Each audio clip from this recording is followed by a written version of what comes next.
college performance does not relate to the National Football League.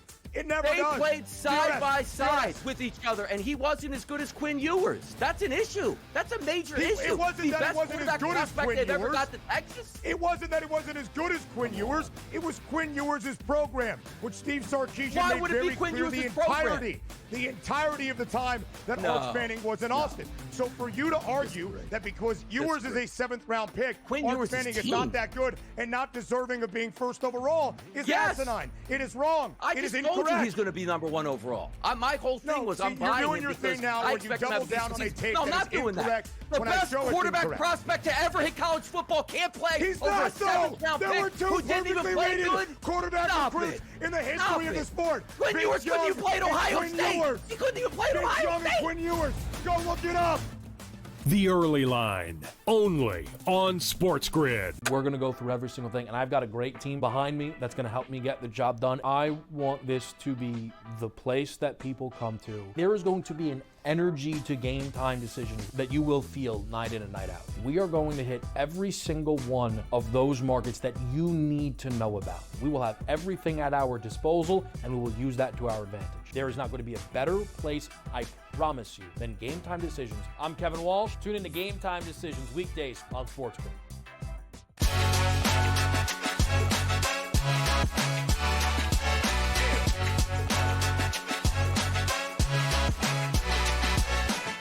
The Lakers enter another uncertain future with LeBron, plus an update on the potential $6 billion Boston Celtics record sale. Hello and welcome to Front Office Sports today from our Front Office Sports studios here in New York City. I'm Baker Machado. And I'm Renee Washington. And thank you guys so much for joining us during our premiere week. Not every single weekday, Monday to Friday, we're chatting about the biggest stories happening in the business of sports and culture. And we've got a big show ahead of us today, so let's dive right in with the shoot around. Yes, indeed. And let's start off with this big update in England. The English Football Association says that trans athletes will now be banned from competing in women's football starting on June 1st.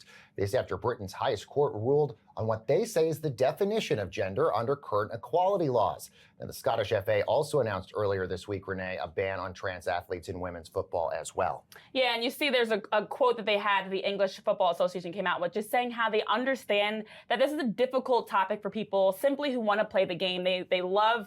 And when they're coming to gender discussions and identity discussions, it is very complicated. And so they have been acknowledging that. But regardless, there's a lot of people that are really, really upset by this. Meanwhile, a fascinating FIFA-funded study, Renee, is going to investigate if female athletes' hormonal fluctuations during menstrual cycles could be contributing to the rise in career-threatening knee injuries in women's soccer. Now, these findings could allow coaches to modify training protocols, programs, all of this stuff based on menstrual cycles. I think this is so fascinating that there is even a correlation here. Yeah, it's wild because they're trying to see if those hormonal changes are impacting women's anatomy, their physiology, makeup, to see if it's causing them to have a higher chance of injury. Now, FIFA they fund and invest in a number of different types of initiatives around education, financial literacy, medicine, science as well. So they're trying everything to figure this out because last couple of years alone, there's been about 32% of women across Europe, in England, France, Germany, Spain that have had knee injuries. Right. And they've been major. Sam Kerr, Janine Becky, others, they've missed World Cup. So they're actively funding this project to try to see how they can scale back. They've already found low rest as an issue or the playing surface, but they're trying to see if periods, essentially, for lack of a better word, are causing women to have a higher predisposition to massive injuries like ACL tears. Wow, and if that is the case and they are able to sort of find that out, I mean, this is going to save so many athletes so much trouble because we know with ACL tears how long of a process that is to recover from that. All right, elsewhere, Stephen A. Smith got quite the high-profile endorsement to run for president. He got it from the current president on a News Nation town hall on Wednesday featuring the ESPN star. Current President Donald Trump said he would, quote, love to see Stephen A. run. Now, Stephen A. hasn't shut the door on a 2028 Democratic run just yet, but he has said it is something he would consider, Renee. I mean, why do you think ESPN gave Stephen A. Smith that 5-year, $100 million contract? Because he draws in large audiences. He has millions of followers across social media. And who would thought that in 2025, we have Mr. The Apprentice of 14 seasons himself endorsing Mr. First Take. That is where we are in this influencer brand personality culture. It's wild to think about what the future possibly it could be, but it actually is very reminiscent to me of when the first whisperings of Donald Trump potentially running came out many years ago that we're now talking about this. Chiney Ogwumike joined yesterday to talk to you about how Stephen A. Smith undoubtedly has the ability to debate, which we know. Now it's about the issues. Can he represent the party the right way? So honestly, I wouldn't be surprised. Anything is possible in this world. I put nothing past Stephen A. Smith and what his future can hold. And we should note, he still is polling, albeit in the lower numbers, but he is still polling above actual presidential contenders, which is really fascinating. Wild. All right, let's talk the NBA. Anthony Edwards, oh gosh, and the T-Wolves bounced Renee's Lakers from the playoffs yet again. This just months after LA won the trade of the century, acquiring Luka from the Dallas Mavericks. And now the Lakers enter the offseason with a lot of questions. Namely, as we had last summer, will LeBron return? So let's take a look at this in our main event. All right, there's a lot to address about the future with the Lakers, but let's first start, Renee, I know you're not going to like this, about Anthony Edwards, who, by the way, was just totally going after the Lakers and LeBron in the press conferences yesterday, saying Lakers in 5, because that was all the media is talking about. Look at what Adidas has now posted. The King Slayer. They have Anthony Edwards, this photo, and he is the King Slayer because he has slayed LeBron. Looking like he's flipping off the picture, by the way. But not a good listen, I've got time today, Baker. Now, for Anthony Edwards, happy for him. You know, he's been on this tour. He knocked off Kevin Durant and Nikola Jokic in the past. He's now knocked off Luka and LeBron in the same season. Great for him. But I will say, to have him trash-talking fans as he did a victory tour of Crypto.com Arena, to see how the Timberwolves social media team has ran with this, they've got something coming for them. But for the Lakers specifically, to your question, we have this question every single offseason. Yep. I think the interesting part is everyone's going to immediately point to what does this mean for LeBron, because of the fact that roster-wise, the Lakers have already had the ability, of a luxury tax of $187.9 million. Right. That's very high. They're the second apron of the $207.8 million for their franchise numbers. And so they're very high in terms of spending. You've also got LeBron, who can decline his $52.6 million option.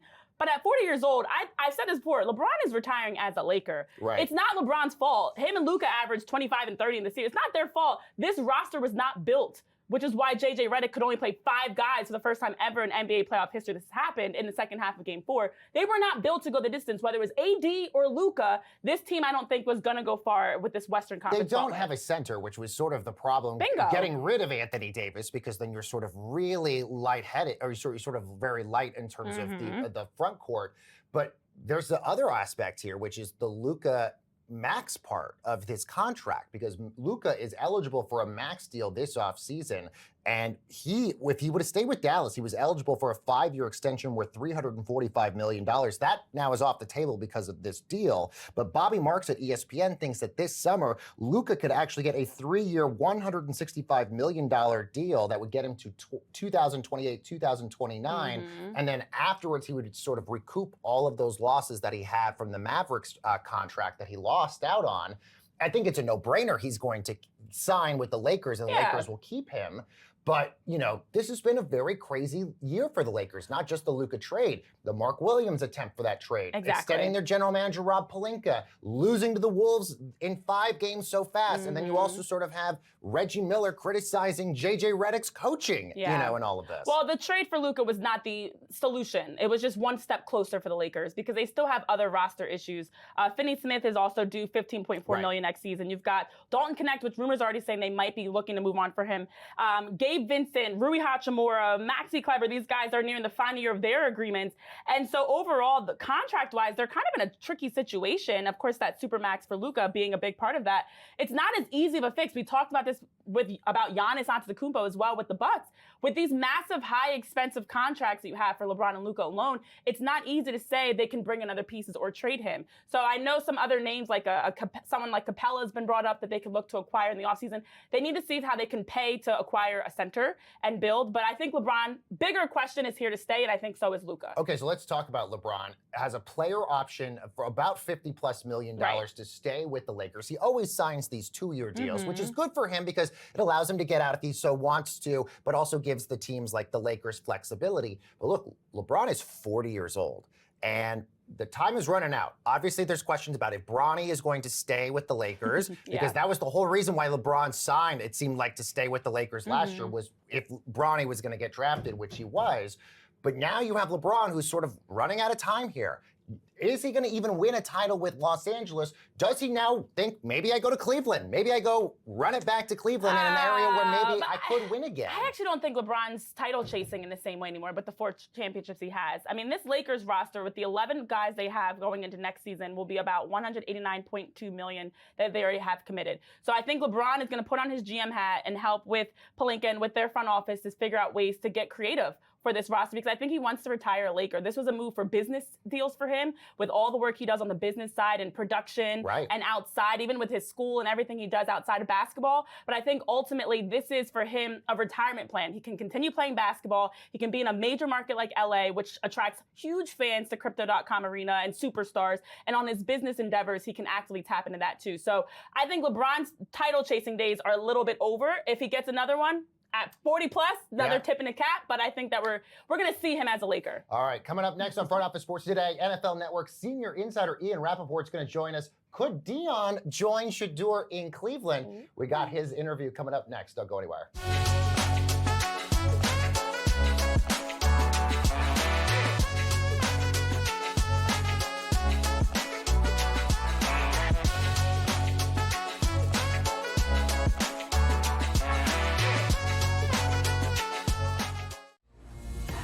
Cosmo was supposed to fight Ciaran Clark, but he had to pull off injury. You get the call. You get to go in there. What was it like for you when you got that call, jumping in there and be part of this bantamweight tournament on short notice? Terrifying, man. 2 weeks notice against a stud, but I've been preparing my whole life for it, and I couldn't say no to the opportunity, and saw what happened. I came in there and kind of shocked the world. Not kind of, I did. Only on SportsGrid. Malaysia Fawali, who you guys know I am a huge fan, has decided to switch allegiances and stay in league. And now she's going to go play for Kim Mulkey. Her, Flau'jae Johnson in the backcourt. It's going to be interesting to watch. You wonder sometimes with roster construction, maybe too much is not too good. Betting above the rim. Only on SportsGrid. We know your other brother Marv did the Knicks forever, but you've done just about every team in the league. You did games. You did Dr. J games. But after 45 years in this crazy business, people kept telling me, you got to write a book. So I did, and here it is. Pharrell, Coast to Coast. Only on SportsGrid. Two guys that can do it all. Too much electricity this morning. This is a good time. We're having a lot of fun. I had to do a triple take. Ka-ching! Why? Because of parity. I didn't mean to offend. Yeah, it's not going to happen. Load management is a dirty word. Let him rip. You know what? Circumstances provide the results. What? How do you do this one? Oh, Donnie, you got such a good show there. A network that is booming. The Early Line. Only on SportsGrid.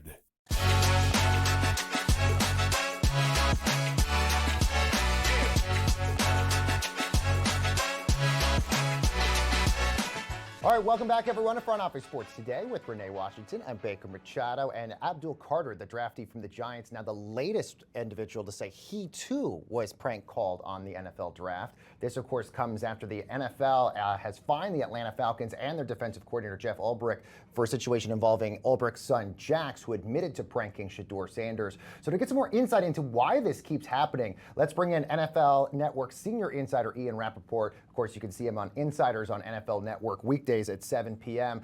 Ian, thanks so much for joining us. No problem. It sounded like maybe this was a one-off thing with Shedeur, but the fact that many other draftees are saying that this happened to them too, how does this keep happening? Well, the reality is this happens every year. Every single year. And I think sometimes people sort of think it's funny. You judge from the reaction of people involved or even from the reaction of social media, which I usually ignore. Sometimes people think it's funny. I think the difference with Shedeur is that it was not funny. It was clearly mean-spirited. It was clearly sort of poking fun or taking advantage of someone who's probably going through one of the worst things in their life. And I think that's why it had such a visceral reaction. Like someone calls Abdul Carter and he's going to be picked third. That seems a little more harmless than like Shedeur Sanders, who's going through this like epic draft free fall, handling it unbelievably well, like a true professional, good-hearted, kept smiling the whole time. And someone is like going out of their way to, take advantage of him and make fun of him at probably the worst moment of his life. I think that's why it got the reaction it did. What sometimes happens in the NFL and also in life is punishments sometimes come as a message to others. Like, I particularly don't think the prank calls are funny at all. I don't think most pranks are funny, so I'm probably the wrong person to ask. But what I hope this does is get people in the future to kind of think like, all right, like if I do a prank call and act like an idiot, I might not necessarily get punished, but I might. And hopefully it causes people to think twice a little bit. I could not agree with you more, Ian. And sticking with Shedeur Sanders, of course, as he got drafted to the Cleveland Browns, adds now a question about the quarterback room. There were already questions when Joe Flacco was acquired by the Browns. They've got Kenny Pickett in that trade with the Eagles, Deshaun Watson, who's nursing that Achilles rupture. And then, of course, they drafted Dylan Gabriel. So 5 quarterbacks heading into camp for the Browns. What does this say about the future for specifically Deshaun Watson and their expectations in his return, but in general, what they're expecting for their quarterback depth chart? Yeah, well, first of all, Deshaun Watson is not expected to play this season. He is recovering from a second Achilles tear, same leg. I have not talked to anyone yet that believes he will be on the field next season. And at that point, you'd imagine the organization would move on from him in some way that makes its salary cap palatable, but we'll see. As far as the other 4, teams say they want competition, and they're going to get it. I mean, this is going to be a real quarterback competition. Now, each of these quarterbacks has a little bit of a different role, a different sort of vehicle to the starting job. I think Kenny Pickett, they traded for, didn't give up a ton, but traded for him. He's got plenty of starting experience, has shown himself at least physically and mentally capable enough to be a starter. Joe Flacco is getting up in age. He has started plenty, and in fact, in Cleveland, led them to the playoffs, coming off the bench in place of Watson. He is an option as well. And then the 2 rookies, to me, are a little different. You have, I would say with Dylan Gabriel, you have a quarterback that, a little shorter than you would like, but teams really thought he could be like a really good, kind of high energy, do it all, run around backup. Instant offense, come off the bench, keep your team afloat in short bursts. Like that role kind of exists in the NFL. Call it the Case Keenum, right? So I think that's what he was drafted for. And then for Shedeur, the reality is no one knows. Some teams think he is a future franchise quarterback. Still didn't get drafted to the 5th round for a variety of reasons. But there are teams who think he's a future starter, future excellent quarterback in the NFL. If that's the case for the Browns, that is a lottery ticket. That is something they can, if he develops into a starter, only spending a 5th round pick, that can carry you for years and years and years. If not, okay, move on from a 5th round pick. Teams do it all the time. No cost, no big deal. So let's just say hypothetically, Shedeur Sanders is the future of Cleveland, and he does do incredibly well. But let's just say hypothetically, Kevin Stefanski is not. Do you think that there's going to be this clamoring for Dion to then go to Cleveland? Well, my guess is if Shedeur Sanders does well enough to be the starting quarterback, then the coach who helped him get there probably sticks. That would be my guess. Like, we have seen coaches lose their jobs after drafting a quarterback in the 1st round or a first-year quarterback.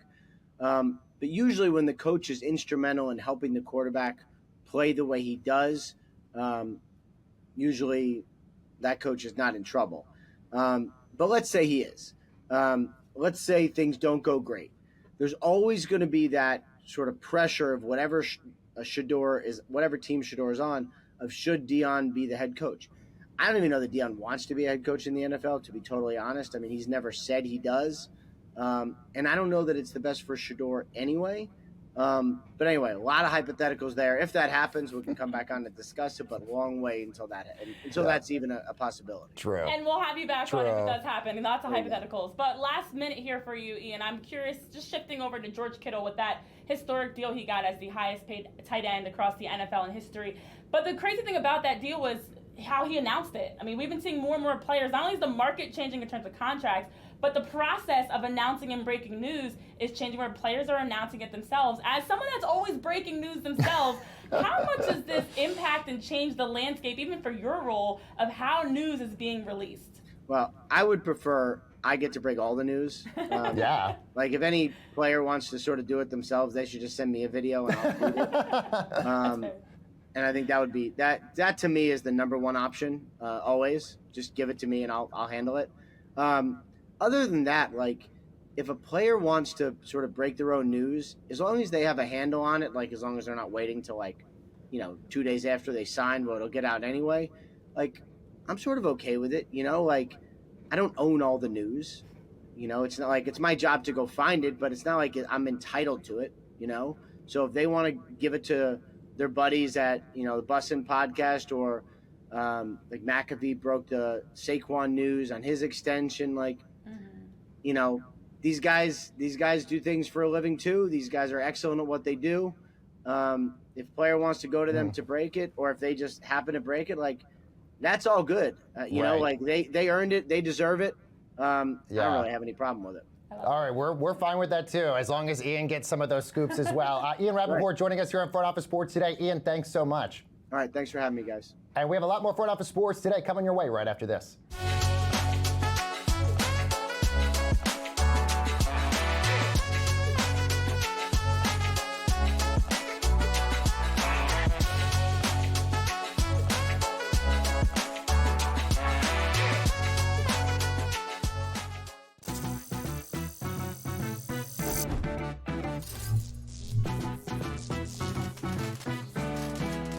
Did you know sportsbooks tend to draw up tighter bet lines for events that get even more bettors, like championship games or major matchups? My tip? Try betting on less popular sports. You might have a better shot at beating those odds. Now, go get lucky. See you in Las Vegas. Let's get lucky. They've won 7 in a row. They've been dominant at Citi Field. Lindor's been insane. Pete Alonso's been raking. Griffin Canning, David Peterson, those guys have pitched really, really well. And when you put it together with that lineup, especially like you said, Lindor's been great. They've got the makings of something very special in Queens. Pharrell, Coast to Coast, only on SportsGrid. The two guys that can do it all. Too much electricity this morning. This is a good time. We're having a lot of fun. I had to do a triple take. Ka-ching! Why? Because of parity. I didn't mean to offend. Yeah, it's not going to happen. Load management is a dirty word. Let him rip. You know what? Circumstances provide the results. What? How do you do this once? Oh, Donnie, you got such a good show there. A network that is booming. The Early Line, only on SportsGrid. The game is on. The stakes are high. But the action isn't just on the field. He's rearranging that rhythm. Get it inside! SportsGrid's in-game live. Your ultimate second screen experience. Just a little flyer, couple of 18.5 point live line. Every prop, every play, every day. Anything can happen. That's complete chaos. It's smarter to be on SportsGrid.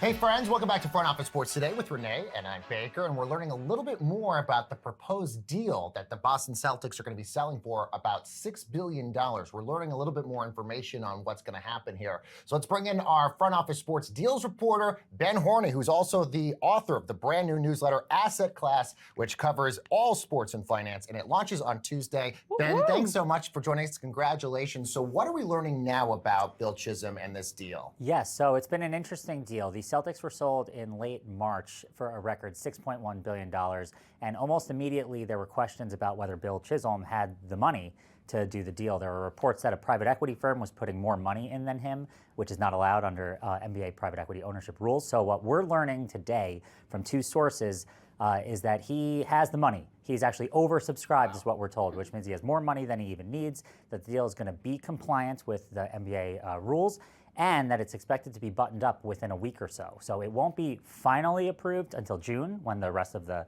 NBA owners vote. But within a week or so, it's going to be finalized, so all that speculation should be put to rest. Okay, so then with all these moving parts, what does that mean for the Celtics moving forward? What does that mean for the franchise and how they have to get these investors and it sounds like the little details still need to get figured out. Yeah, so it sounds like the way that it works is that they announced the deal, but it wasn't all fully. They didn't fully know exactly how the structure would be. So the structure, it's actually kind of a strange structure, and there's some unusual wrinkles to it. So the deal's going to take place in 2 parts, which is a little bit confusing. That actually happened with the recent Minnesota Timberwolves sale, and that ended up becoming a disaster. The owner, Glenn Taylor, ended up wanting not to sell the team. It went into arbitration, and he ultimately had to sell it to Alex Rodriguez, a group featuring Alex Rodriguez. The other unusual wrinkle here is that the current existing majority owner of the Celtics, Wyc Grousbeck, is staying on as the governor and CEO of the team through 2028. Which is just very unusual. It's not. We don't know that it's never happened, but it very rarely happens. All right, so let's just, and also, is there a worry, by the way, less than 60 seconds, about the construct of the roster, given the fact that there are so many expensive players on this team? Will they be able to keep them with the new owner? So that's a really interesting question. I mean, they're facing a massive luxury tax bill starting next year of $270 million. Their total payroll would be like $500 million, which is just, I mean, that's a ridiculous amount of money to think about. There's a lot of questions about whether they're going to be able to keep the roster intact. They have Jason Tatum and Jaylen Brown locked in under long-term contracts, but other guys, Drew Holiday, Kristaps Porzingis, there's questions. Yeah, indeed. Ben Horner, you can sign up for Ben's new newsletter asset class over on frontofficesports.com. And let's head on over to the FOS water cooler and see what is bubbling over there. For that, let's head to our control room with our senior producer, John Shames, on a man versus beast matchup. Oh, Renee. my God, Baker. We got a good one here, so I'm going to go lightning quick here. Okay. But big debate on Twitter right now, 100 men versus 1 gorilla. Who would win? I'm on the side of man. I got faith in men. A lot of people seem to be going with the gorilla, but I thought it'd be a fun exercise to turn this into a little game of, athlete versus gorilla. So if you could choose one athlete to clone 100 times who you are confident could take down a gorilla no problem, who are you choosing? Ooh, go Renee. This is tough. Okay, so silverbacks are up to 6 feet tall, can bite double as hard as a lion. They have the strength of being able to throw they're 4 to 10 times stronger than a human and can throw about 1,800 pounds. That's a lot. So I think for gorillas who have cognitive abilities to stay calm under pressure, you need someone fast, strong, and a boxer, wrestler, or fighter seems like an easy answer. So I'm not going to include them. No. But they would be my go-to choice. I'm going 2K say, baby. Give me the hands of Saquon Barkley, the speed, the strength. True. This man can bowl through. It's like a him or Derrick Henry. Like, I need a strong running back-esque type player that is going to be able to burrow through, because 100 fighting 1, you got to be ready to stick in, and I would want to run. So you need someone that can stay the course and be persistent. I think that's my 2K say.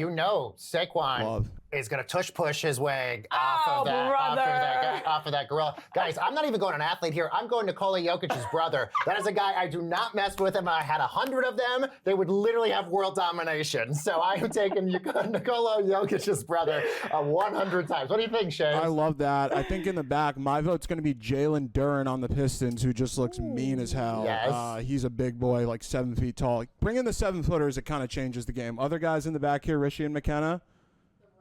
McKenna says The Rock. Okay. Love that. Yeah, great answer. Maybe in his current state, in current age, I don't know. Prime but he's Rock. still taking a bunch of Prime steroids. Rock. And Rishi? You got to meet them where they are. Take the star of the live-action Tarzan. Give me Alexander Skarsgård. Yeah. Athlete to actor. And by the way, that gorilla has no chance on the sexy meter against Alexander Skarsgård. So definite loss there. The muscles of a gorilla.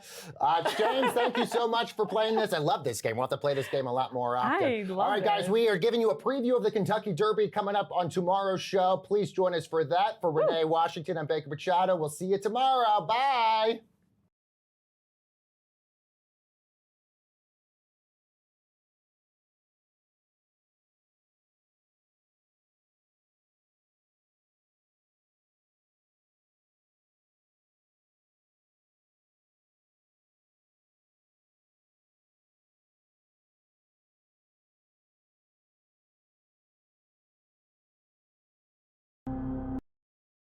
think that there's something to the fact that they blow all these leads against the Edmonton Oilers? It's like the Oilers can be down 4 goals and they come back like it's nothing. We got a series now. I think this thing is going to reset, Scott. I think home ice advantage is going to hold true in this series. I think I told you that last week. I'm expecting this. I picked the Kings in 7 before the series started, and it's like plus 700. Pharrell Coast to Coast, only on SportsGrid. It's so crazy that you get both ends of that spectrum and the narrative trying to be correct in doing so and to make a statement for engagement. You're wrong, you've been wrong, and deal with the reality of the situation. All of the people that analyzed the draft, Mock 1 in the first round, and even could he go to the Giants at number 3 or trade up back in that round. They got Dart, they didn't get Sanders, and the fall was on at that point. The Early Line, only on SportsGrid. We're going to get a bunch of upsets. We're going to get a lot of craziness. Didn't happen as well. I mean, over the last calendar year, Sam, I don't ever recall 6 or 8 months of time in sports where the books lost, but here we are. They estimate FanDuel and DraftKings lost $185 million combined for March Madness. So estimating not just that they didn't have a profitable March Madness, but it was a huge loss for them as well. Newswire, only on SportsGrid.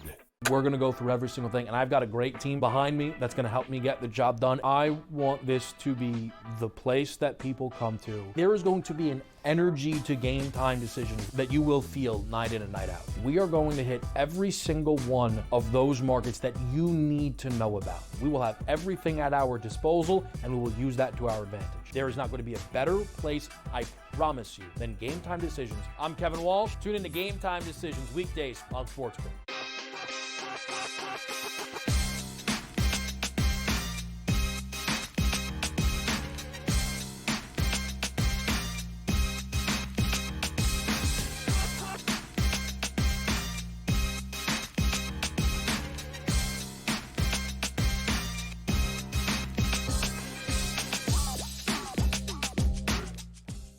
Live here on SportsGrid, it is Game Time Decisions on a Thursday night. Our new start time, just in case you're still getting adjusted, 6:30 to 8 p.m. is now. Every single weekday right here on the grid is where you will find GTD, so make sure you adjust those calendars accordingly and keep tabs on everything that we've got going on here. Next 90 minutes, we get to set it up and knock it down. 4 in the NHL tonight, postseason style, 2 in the NBA. Baseball card has mostly come and gone. A few still remain. The most notable does feel the game between Boston and Toronto. First pitch in about 35 minutes or so with a little AL East action.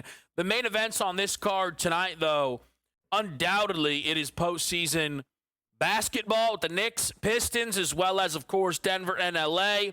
And then 2 fantastic series over on the ice. It's Edmonton against the Kings and Los Angeles Stars, Avs as well. We will, of course, though, still get into Ottawa, Toronto, as well as Minnesota and Vegas. I approach the NHL tonight a little bit differently. I'm involved in every single game, but it's one bet. You probably get the idea. We'll go through that in just a moment. Let's begin, though, tonight with the NBA, and I will get out in front of this quickly. If you have tuned in tonight, what's OK Dub's going to say? With LeBron and the Lakers bounced out in round number 1, we will get to that. We will.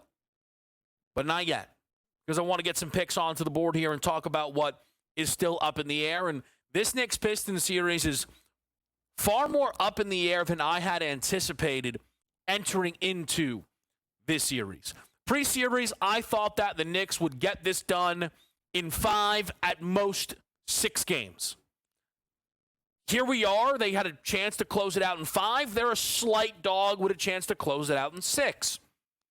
But the series has played out differently than I thought. I thought that the Knicks would spend a lot of this time in this series looking the better team, the more experienced team, and be in control for a lot of these basketball games. That was not the case in game number 1. They had a great surge from the back end of the third quarter into the fourth quarter that won them that game, ultimately by double digits. But for a lot of that game, they didn't actually feel like the better team. All right, it's game one. Game two, certainly this thing will turn around, and it didn't. The Knicks were losing from the word go and lost game two. All right, so surely then entering into game three, it'll start to feel more impressive. Road wins are great. They grabbed both of them, but by a combined 3 points. And a lot of current controversy surrounding game number 4. By the time we got to game 5, I didn't like the Knicks very much in that game. It felt like Detroit would be able to hang unless the Knicks had an outlier hot night offensively. The Knicks didn't. And the Pistons have the opportunity now to force a game 7, winning at home. My pre-series thoughts would be, this is all Knicks. But now I'm actually struggling to believe Detroit is going to go 0-3 in Detroit in this series. That is hard to imagine. That is hard to accomplish if you are the New York Knicks. I don't like a side here. Usually I'm willing to at least give you a lean. I don't have one. This is a tricky spot. Maybe my best bet in this game, though, tips my hand as to where I am finding confidence and trust in this game, and it's Malik Beasley. The 6th man of the year runner-up for the Pistons is in line for a fantastic game. It's not Cade Cunningham. It's not Jalen Brunson. It's not Towns. All guys who I absolutely understand investing in. Brunson looks to be in a bounce-back spot. Cunningham could be due for an excellent scoring effort. Tobias Harris has certainly been a little bit up and down. Heck, Cat's been up and down. It's been an up-and-down series. But it's Malik Beasley who stands out to me because Beasley is now in the longest drought of his whole season, games without 4 or more made threes. 6 of 12 in game number 1. Malik Beasley just missed out on leading the NBA in total made threes. That's how good of a season he had from beyond the arc. Beasley, though, after game 1, 1 for 8, 2 for 10, 3 for 9, 2 for 7. I think Beasley bounces back from beyond the arc, and that then will get me to play 4+ made threes at plus 172. But my absolute favorite way to play it is Beasley over the 12.5 points at minus 115. Only 6 times this year did Malik Beasley make at least 3 threes and not get over what would be a 12.5 point number. I would be stunned if we do not see Malik Beasley through the points prop here in this game in an effort where he makes 4 threes. I just flatly would not expect that to happen. Beasley is, of course, an important piece of what the Pistons have going on. If you're looking for some additional angles here, the head-to-head player prop market where I really like to attack the combos portion of it, Beasley and Karl Anthony Towns over 4.5 made threes combined is a nice one. It wouldn't surprise me if Beasley was able to get that job done for you all on his own. Towns is in line for a higher volume night. Cat's been great shooting the basketball. He's shooting a clean 50% from beyond the arc in this series. It's the efficiency that has occasionally escaped him. Between 3 games, games 1, 2, and 5, he's attempted 7 3-pointers. He attempted 8 in game 3 and 7 in game 4. So he has to up the volume here substantially tonight. I tend to believe that will be the case. Nuggets Clippers, this is one where it feels like the Clippers absolutely could roll, but I am not anxious or rushing to lay the 6.5. The number that is most tempting to me is the James Harden threes prop. At a plus price, Harden, who has attempted 4 threes in the last 2 games, should get to his early series volume where he was 4 of 9, 4 of 11, and 3 of 8. Not this 1 of 2 and 0 of 2. Getting back home should be a very legitimate boost for James Harden, I think. And I look right now and feel that getting a plus price on Harden to make that number is worthwhile. I'll bring these two games together to also just reference a market that I did think was interesting entering round number one, a market you will likely see rear or come around again. And it's actually been updated live, but it's the round one points leader. If you just kind of take a look, Giannis is currently in first place, but would be projected to be passed tonight by Jalen Brunson. If the Knicks series goes 7, it would be stunning if Brunson did not win this market. It looks like it will either end up Brunson or Jokic or Kawhi. I have somewhat of an investment in Jokic due to the DK promo of King of the Court. He's currently listed at a plus 390, Kawhi plus 750. All stuff that we'll be tracking. Let's talk some playoff hockey next, right here on SportsGrid.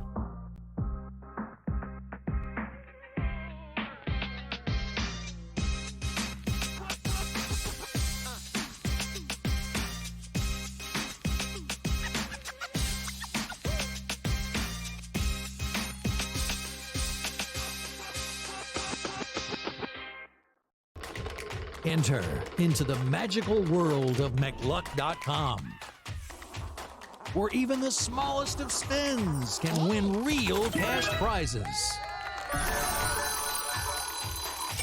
Adventure into over 1,000 of the best Vegas-style slot games. So what are you waiting for? Unlock your free welcome offer today. Join the fun where winners play and players win. Two guys that can do it all. It's too much electricity this morning. This is a good time. We're having a lot of fun. I had to do a triple take. Ka-ching! Why? Because of parity. I didn't mean to offend. Yeah, it's not going to happen. Load management is a dirty word. Let him rip. You know what? Circumstances provide the results. What? How do you do this one? Oh, Donnie, you got such a good show there. A network that is booming. The Early Line, only on SportsGrid. We're going to go through every single thing, and I've got a great team behind me that's going to help me get the job done. I want this to be the place that people come to. There is going to be an energy to game time decisions that you will feel night in and night out. We are going to hit every single one of those markets that you need to know about. We will have everything at our disposal, and we will use that to our advantage. There is not going to be a better place, I promise you, than Game Time Decisions. I'm Kevin Walsh. Tune in to Game Time Decisions weekdays on SportsGrid. The game is on. The stakes are high. But the action isn't just on the field. He's rearranging that roof. Get it inside! SportsGrid's in-game live. Your ultimate second screen experience. Just a little flyer, couple of 18.5 point live line. Every prop, every play, every day. Anything can happen. It's complete chaos. It's smarter to be on SportsGrid.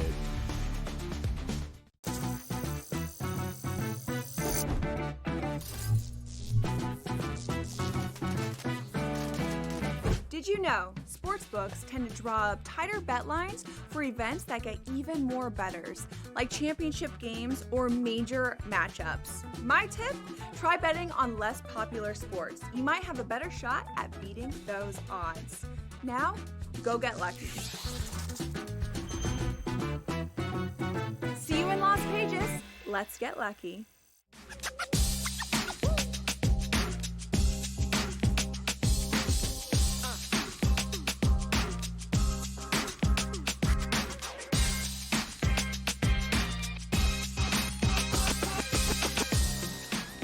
Back with you right here on SportsGrid Game Time Decisions. Went over tonight's 2 NBA games. Malik Beasley catches my eye for Knicks Pistons, over 12.5 points, 4+ made threes, and really kind of any angle you want on Malik Beasley, I am interested in tonight. Playing James Harden in the threes market at plus 110 for 3 makes with Clippers Nuggets closing out the 2-pack that we have in the NBA. 4 games tonight within the NHL. We have had some advances happen now in the East. Florida gets rid of Tampa Bay in 5. Washington gets rid of Montreal, and Carolina takes down the New Jersey Devils all in 5 games. If you'll notice within the Stanley Cup outright market, Florida is now the favorite at plus 390. Kane's second option, plus 470. Washington, though, well back, a 10-1 price. In part, I think just the pedigree that you see from Carolina right now and the type of season that they had. Clearly, Washington viewed as the dog there, so the benefit that Carolina is getting is being given. But we've talked about this a few times. We'll talk about it again, I'm sure, when Joe Madden gets in here a little bit later on in our show. The Caps are going to have home ice. It just does not seem to matter. They are not viewed in that same way, and it's going to be really interesting to watch that series play out there with, again, Ovechkin having the somewhat magical season that he has had. Tonight's slate is the potential last game of the opening round of the Eastern Conference, with Toronto looking to close out Ottawa, and then 3 series from the west portion of this bracket. St. Louis and Winnipeg off tonight. They will resume tomorrow. The Maple Leafs are in this very odd spot where they were booked as undeniably better than Ottawa entering into this series. They came out of the gates. They win the first game 6-2. And it's like, all right, awesome. We've proved we are much better than Ottawa. Then they take a pair of close ones in overtime, 3-2 each. But a 3-0 series lead, what could go wrong? You drop game 4. It's fine. Ottawa's tough. We didn't sweep them. No panic. Then you get rocked 4-0 in your own building. And Toronto's struggles make everything tense. If they lose tonight, game 7 will feel really tense. That home ice advantage will be great if Toronto scores first. It'll be non-existent if Ottawa in a game 7 were to score. I saw a tweet from Gabe, of course, Gabe Morency, Sports Rage, doing an excellent job covering the NHL playoffs on that show, talking about how he believes Toronto will be much better on the road, where it might just be a little bit more relaxing because you don't have to feel the angst from your crowd the way Toronto does. And nobody really blames Toronto for that feeling. I think the Maple Leafs offense will step up to the plate tonight. So I'm going to get invested in that aspect of it. And that's how I'm going to approach these 4 tonight. I kind of wanted to be involved, but also not being a season-long NHL bettor, right? Let's try and pick our spots, maybe get close, but maybe not be the most accurate we've ever been. So I'm going to do basically an alt parlay involving all 4 games tonight.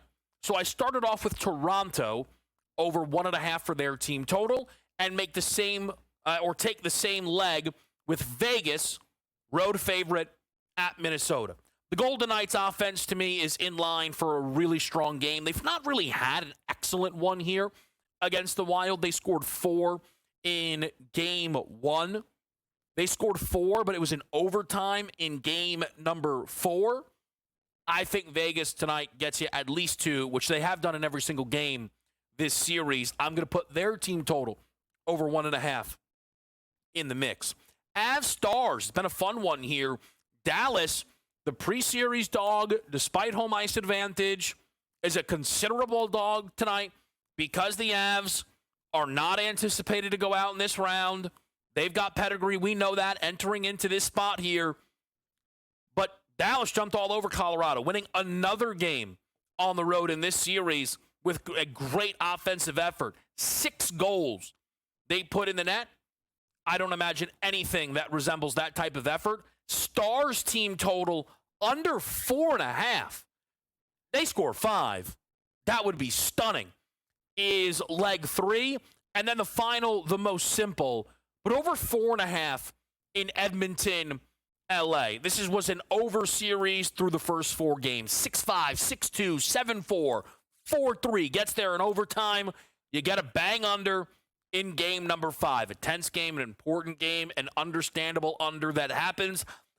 I don't think you see that level of under. And here's the thing. That was still just a goal short of this number tonight.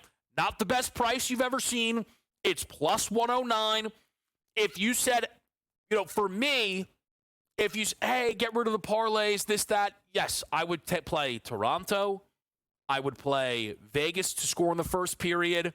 I'd play Dallas under the team total, or maybe Avs puck line, and I would just play the over in Oilers Kings. If you said, forget this parlay, forget these alt taken down approaches, but this is how I wanted to get involved tonight.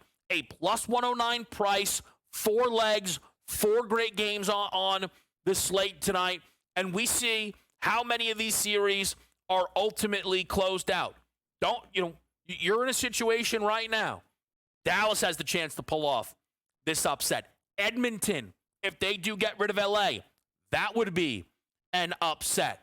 And then you have teams like the Wild and teams like Ottawa looking to put a ton of fear in top teams and force that Game 7.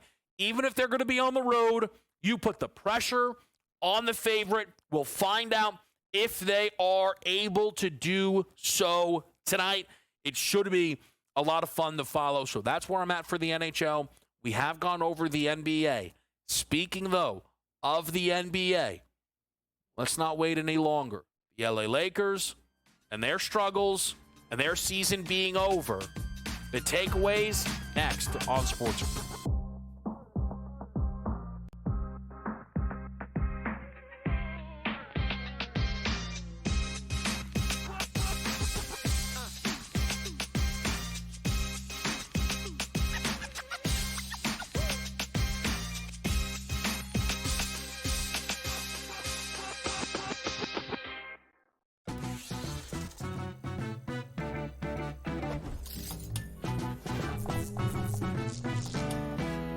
Vegas knows how to show love to our everyday heroes.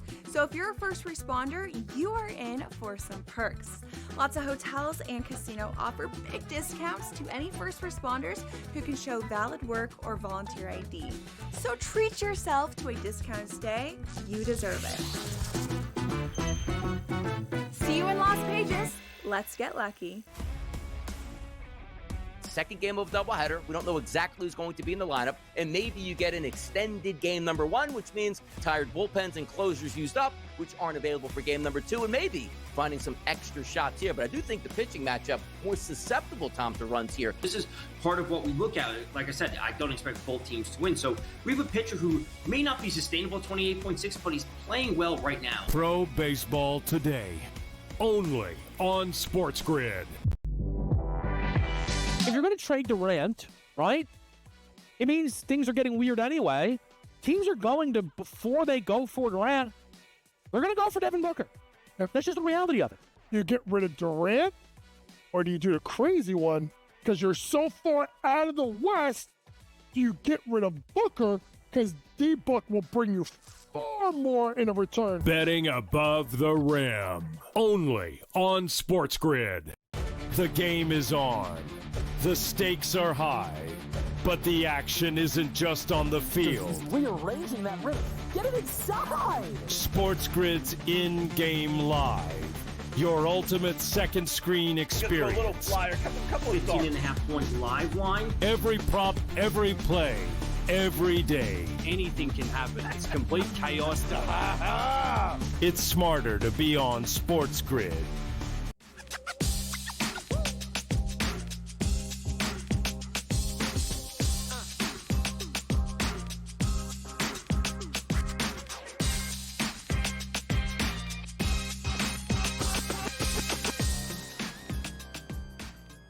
Game time decisions, and we had a decision to make a couple of months ago when the Lakers made the call to trade Anthony Davis for Luka Doncic.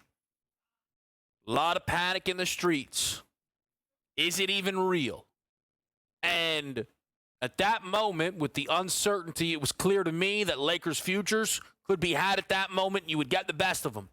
I was more willing to jump in because my ties to my preseason West pick were gone. Was the Mavericks. So I jumped in. We got a great number, right? You can't You can't chain me down for that.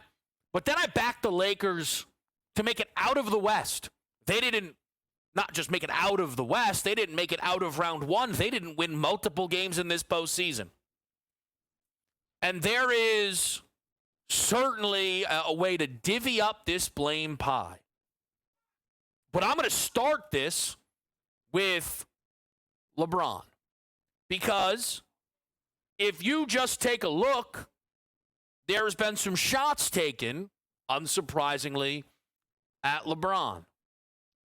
And I'm not going to run from this because it's correct. LeBron ranks last of any of the Lakers when you're going to do, if you want to call it a blame ladder instead of the blame pie. Last. LeBron gave this team 25, 9, and 6 and was their best defensive player in the series. That's real. The expectation entering into this series is the best player would be Luka. We'll see if Ant outplays LeBron, but can Luka be the guy? Guess what? Luka was, at best, the third best man in this series. I'm not going to sit here and slam the table and tell you that LeBron was better than Ant in the series. I'll tell you there's a case, though. There really is. Ant was not as alone as many projected entering into this series. Give him all the credit in the world, he and these Minnesota Timberwolves, for getting through round number one. But when I have to see people today, GOAT case is over, you're right. Year 22, 40 years old, still one of the best players in the playoffs, it's been over. It's been over. The question around LeBron is the greatest of all time's career done? Many, many, many believe no. I am with you on that. I, though, for a long time have been under the belief that next year will be the last year. That we wait and see on. Because eventually, LeBron is going to stop playing in the NBA, believe it or not. And when that decision comes down, it will be the biggest deal. If LeBron, or when LeBron, though, commits to being back next year, it will be the rest of the Lakers who need to look in the mirror and really figure out where this went wrong. And I know for myself, as somebody who picked them, figuring out what did I bank on, what did I trust in, what did I miss?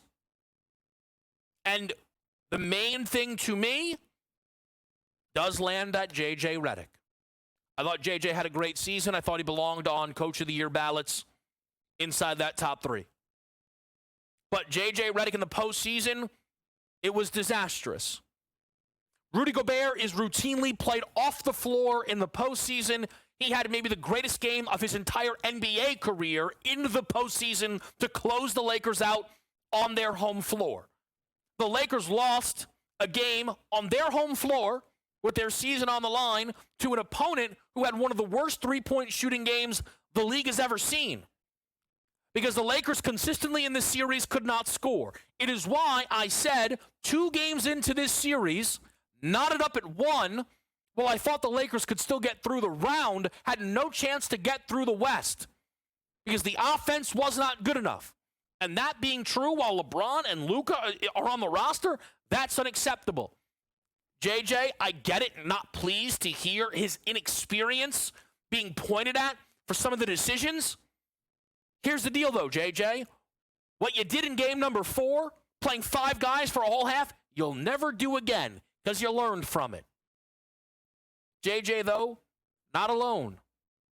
Luka failed to do the same thing AD failed to do all those years in the Lakers, which is be the best player on this team in the playoffs. It was still LeBron. Flatly, Luka, not good enough.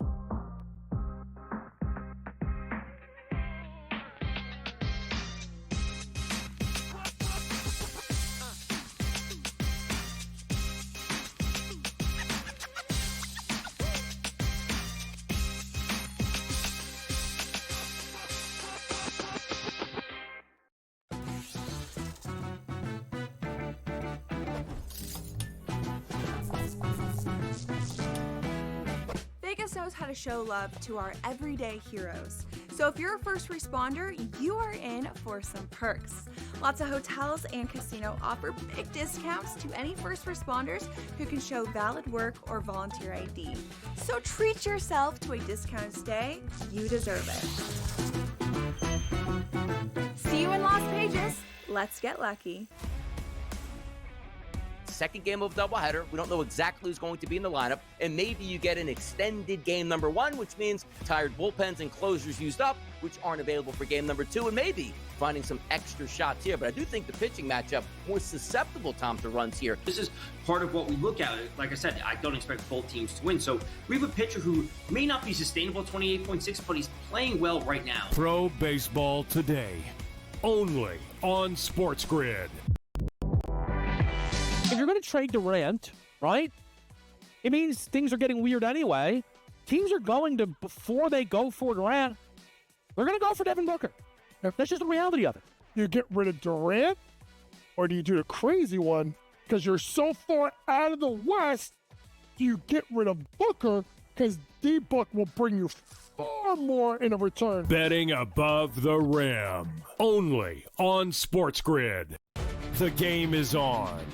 The stakes are high, but the action isn't just on the field. He's rearranging that roof. Get it inside! SportsGrid's in-game live. Your ultimate second screen experience. Just a little flyer, couple of 18.5 point live line. Every prop, every play, every day. Anything can happen. That's complete chaos. It's smarter to be on SportsGrid.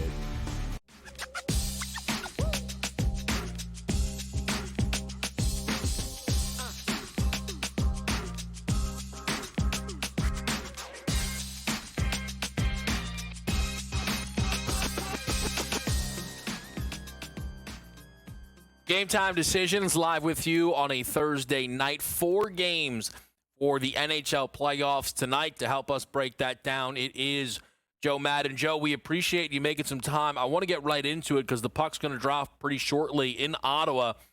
The Senators looking to put all of the fear imaginable and pressure on Toronto, their fans, their players, their organization. What do you expect in Game 6? I'm expecting them to be able to do that, Kevin. If the Ottawa Senators come out and strike first, you've got to think that mindset of the Toronto Maple Leafs is just going to be messed up in this game. Ottawa at home with this last change has every ability to get a win. You look at Game 1 and Toronto really dominated, right? They got that 6-2 win, but the next 2 games that they won did have to come in overtime. We saw in Game 4 an overtime win by the Ottawa Senators, and then them able to dominate, getting that shutout in the last game. Ullmark should come out strong in this one. I'm going to take Ullmark over 23.5 save shots on goal. I'm going to take the Ottawa Senators in the first period at -120, as well as the full game here at -118. I think they have every ability to get the win. Now, I do think this one starts off slow. I'm going to take the no goals in the first 10 minutes coming in at +110 as both of these teams look to try to not make mistakes out there on the ice, waiting for the other one to make those mistakes and be able to capitalize. But special teams needs to come out nice and strong for Ottawa tonight, and all the pressure is on Toronto. I think Ottawa can do it. Now, the question then is, Joe, and I know we're kind of looking ahead, maybe the way the game plays out matters, but if you're right and Ottawa wins this tonight, I mean, is Toronto done then going into a Game 7, just too much nerves, or can they still stop the bleeding and finish this off in Game 7? They could still stop the bleeding, Kevin, but I won't have much faith in Toronto. The fans don't have much faith in Toronto, and that's going to be a hard spot for this team. And you look at it, who doesn't want to see Matthew Tkachuk versus Brady Tkachuk? As a hockey fan, I want to see the brothers go up against each other. As we know, the Florida Panthers did clinch last night, getting that win over the Tampa Bay Lightning. And if Ottawa can win the next 2, they've got all the momentum on their side. And like I said, 2 of the wins for Toronto were just too close for my liking to back this team. Those playoff jitters are real for this team, and I do think Ottawa's in their head. Ullmark's hot at the right time. All right, so tell me then, Joe, are there any props that we did not uncover then with Game 6 before we move on to Vegas and Minnesota? Yeah, if you want to look at someone here for the Toronto Maple Leafs, I would look at Mitch Marner. He's been so strong in this series for them with 7 points. But on the other side, it is Brady Tkachuk, Jake Sanderson, and Drake Batherson, who I would be looking at for the points out there. All three of those guys have the opportunity to get on the board tonight. And the winner of this series, let me just quadruple check this, will be playing Florida. And the Panthers are now presently actually positioned. I don't know if you saw this update, Joe. It moves all the time, right? It's very different, the Stanley Cup market, say, compared to like the NBA postseason market. But the Panthers are actually now favorites to win the Cup, the defending champs. They should be, Kevin. This team is so elite in the playoffs. They step up to another level, and their domination over the Tampa Bay Lightning, getting the gentleman's sweep. So they allowed Tampa to win that one game and then won the rest. They play just at such a pace out there on the ice. I think finishing that series gives them an upper leg. They will beat the team that comes out of Toronto and Ottawa. So then they'll face Washington or the Capitals, the Washington Capitals or the Carolina Hurricanes. They have every possibility of making the Cup. I think they do hoist it again if they can get through. That's going to be fascinating to follow. Let's go to the Western Conference portion of this bracket, Joe. Vegas, viewed as one of the most dangerous teams in the entire postseason, but they find themselves in more of a battle, I think, than they maybe anticipated with Minnesota. They are favored to finish this series tonight. What are you expecting? I don't think they finished the series tonight, Kevin. I'm really shocked. The books really have underestimated the Minnesota Wild in each and every single one of these games. And you look at them. Vegas lost a game at home to Minnesota. They lost that 5-2. Minnesota then won at home 5-2. And I know they picked up the last two games, but those have come in overtime. There's been a little bit of puck luck. There's been a little bit of refs just not calling things out there. And I'm getting plus money for the Minnesota Wild with Kaprizov playing at his best right now. And I do think they have every ability to get the win. So I'll take the money on the Minnesota Wild, that plus money to push this all the way to Game 7. Now it's going to be hard for them to get the win in Vegas. I'm not sure if they'll be able to do so, but I do think they can get it done tonight. They have a team total as well, Kevin. It's coming in at 2.5. So if you don't want to play the Wild on the money line, take the team total of the Wild over that 2.5 goals. It's coming in at -110. Aiden Hill just hasn't looked as strong in the playoffs so far this season. He's got a 3.30 goals against average and an .854 save percentage. And Kaprizov, with how deadly he's been out there, I do think we'll be able to score those goals. Eriksson Ek as well. And Matt Boldy, Ryan Hartman, you've got the playmakers. And I think because of all the injuries this season, no one expected Minnesota to push Vegas this way. But you look at Jack Eichel, Mark Stone, they just haven't been playing at the level that we would have expected out of them in the playoffs. Do you think to some degree, Joe, though, that it's very interesting to me, right? Because in the East, the elite teams have just kind of mowed through. Everything is still ongoing in the West. So does that read to you that just, the best teams are in the East, or it's just a deeper conference out West? Well, that's a really tough question, Kevin. I think both teams definitely have powerhouses on both sides. I think Vegas just kind of underestimated what they're going to see out of the Minnesota Wild. And we knew that series between the LA Kings and the Edmonton Oilers was going to be deep out there in the West. And same with the goaltending battle in the West between Connor Hellebuck and Jordan Binnington. So I think both sides have their abilities. And it's just going to be crazy once we get to the Stanley Cup Finals. Yeah, I am looking forward to kind of watching how just everything plays out. It's been a pretty strong round one. I think kind of continuing this theme, Joe, is Colorado and Dallas. The Avs with their backs up against the wall in a major way here now. Down in this series 3-2, but a big favorite at home tonight to at least force a Game 7 back in Dallas.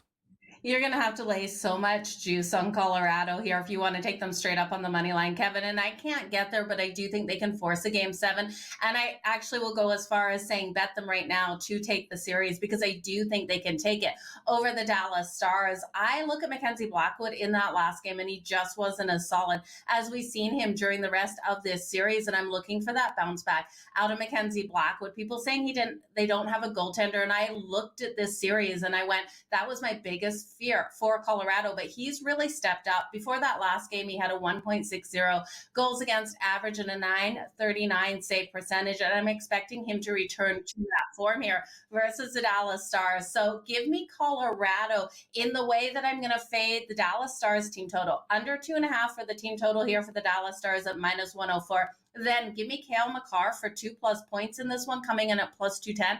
I think Nathan MacKinnon gets there as well, but you're not getting the value for Nathan MacKinnon. It's +114 for Nathan MacKinnon for 2+ points.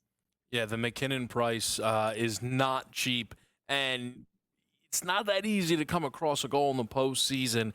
Just to remind people, the parlay that I did piece together for the Ice tonight, Toronto and Vegas team totals over 1.5, under 4.5 for Dallas's team total, over 4.5 total goals in Edmonton, LA. We're going to quickly ask Joe to stick around and talk a little Oilers Kings after the break on SportsGrid.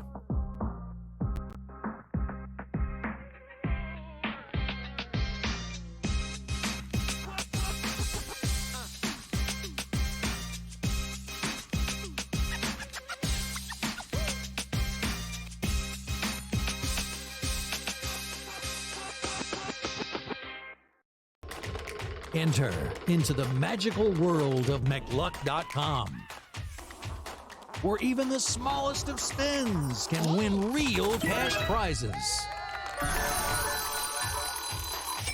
Adventure into over 1,000 of the best Vegas-style slot games. So what are you waiting for? Unlock your free welcome offer today. Join the fun where winners play and players win.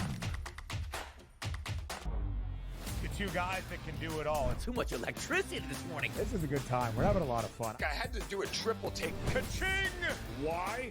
Because of parity. I didn't mean to offend. Yeah, it's not going to happen. Load management is a dirty word. Let him rip. You know what? Circumstances provide the results. What? How do you do this once? Oh, Donnie, you've got such a good show there. A network that is booming. The Early Line, only on SportsGrid. We're going to go through every single thing, and I've got a great team behind me that's going to help me get the job done. I want this to be the place that people come to. There is going to be an energy to game time decisions that you will feel night in and night out. We are going to hit every single one of those markets that you need to know about. We will have everything at our disposal, and we will use that to our advantage. There is not going to be a better place, I promise you, than Game Time Decisions. I'm Kevin Walsh. Tune in to Game Time Decisions weekdays on SportsGrid. The game is on. The stakes are high. But the action isn't just on the field. He's rearranging that ring. Get it inside! SportsGrid's in-game live. Your ultimate second screen experience. Just a little flyer, couple of 18.5 point live line. Every prop, every play, every day. Anything can happen. It's complete chaos. It's smarter to be on SportsGrid.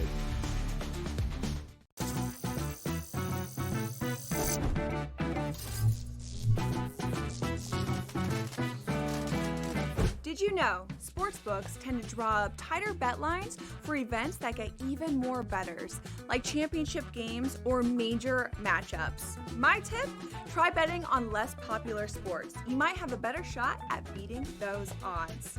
Now, go get lucky. See you in Las Vegas. Let's get lucky.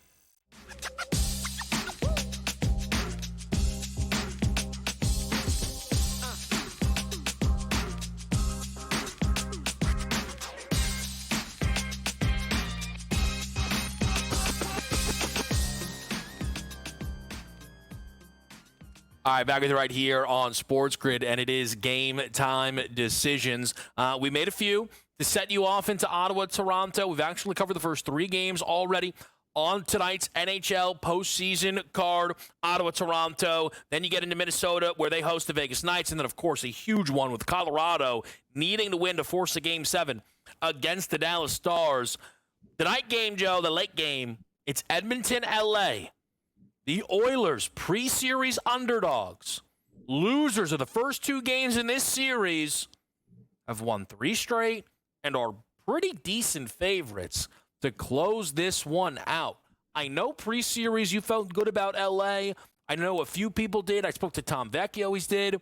How do you feel now with the Oilers being on the brink of knocking out the Kings? You know, Kevin, that last game I had to turn off because you could see the writing all over the wall. You knew Edmonton was going to win it because the Kings have gone away from their style of hockey. They're not locking down as strong defensively as we have seen, and I do think they're going to return to that tonight. If the LA Kings can return to that full defensive force of hockey, take away the center of the ice from the Edmonton Oilers, not allowing Connor McDavid and Leon Draisaitl to really rush that net, take those shots on goal. And if they can convert on the power play, they have every opportunity of winning. Now, the problem here is they're not going to get that last change, which was so pivotal for this team. With Edmonton being able to win that last game, it was a major shift in momentum in this one, but I'm expecting the Kings to be able to bring it back around, at least force a Game 7. Here I am nervous because to beat this Edmonton Oilers team, they needed to come out. They needed to win those first 3, really upset the Edmonton Oilers and not be sitting in a situation like this because we know Connor McDavid, Leon Draisaitl just go to a different level. But I do think smart hockey out here by the LA Kings, they have every chance of getting it done. So I'll take the LA Kings to win this in a 4-2 style game. I do think that comes because of the empty netter. But you looked at that last game, 46 shots on goal. The Edmonton Oilers peppered Darcy Kemper. Darcy Kemper isn't the problem here. It is the defense. It is a lack of high danger shots out here for the LA Kings, and they need to be able to bring that. They're coming out too physical. They put 59 hits on the Edmonton Oilers, and I know they want that physicality. They have to play smarter. They have to go after that puck and shut it down. They can't come out just to hit the Edmonton Oilers. It won't get them the win. So look for them to take away center ice. It's going to be huge for them to take away the center of the ice, force Connor McDavid and Leon Draisaitl to the outside, which we know they're still strong at. So, but I think Kempe, Kopitar, and Fiala have to step up right now because Kuzmenko stepped up in the last game. Those guys have gone quiet at the worst time, and I do think in this one, facing elimination, we will see that big step up. Now, if you're looking for player props, though, look for players outside of Connor McDavid and Leon Draisaitl for the Edmonton Oilers. Look at Evander Kane. Evander Kane, for over his shots on goal, he's been firing at net every single night out there, averaging over 3 shots on goal per game. Look at Ryan Nugent-Hopkins as well. You're going to get more value on those guys. If you're taking someone like Connor McDavid or Leon Draisaitl, you're going to have to lay way too much juice. It's going to be interesting to see if they do finish this off. I'm curious, Joe, whether it is, tonight or even if it was in a Game 7, if Edmonton does get past LA, will you then feel, okay, maybe this team has the juice to make a real run, maybe back to the Cup? Or even if they're able to get through the Kings, you don't feel like they have enough this season?